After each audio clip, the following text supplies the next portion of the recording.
PBA Commissioner Willie Marcial is drumming up enthusiasm for the upcoming Commissioner's Cup Finals.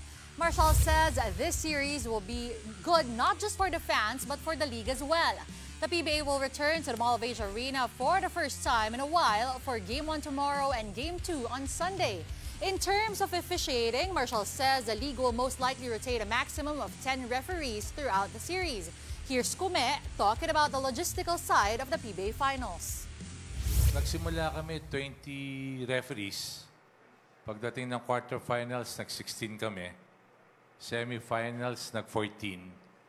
Baka dito, mga 8 to 10 referees na lang.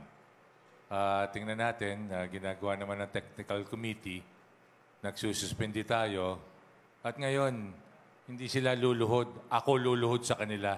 Tama na reklamo. Hindi, biro lang. Coach, I love you. Yung mga ibang venues natin, nahihirapan naman tayo sa schedules. May mga concerts, may mga iba't ibang events sila, kaya nahihirapan tayo. Ngayon, naibigay sa atin yung Game 1 and 2 sa MOA. So talagang kinuha na natin.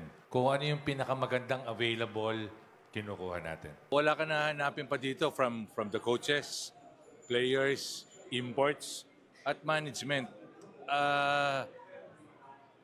Ito, katulad na sinabi ko rin, at parati ko sinasabi, ito, good for the fans, good for the PBA, at ito yung top 2 best teams in this conference.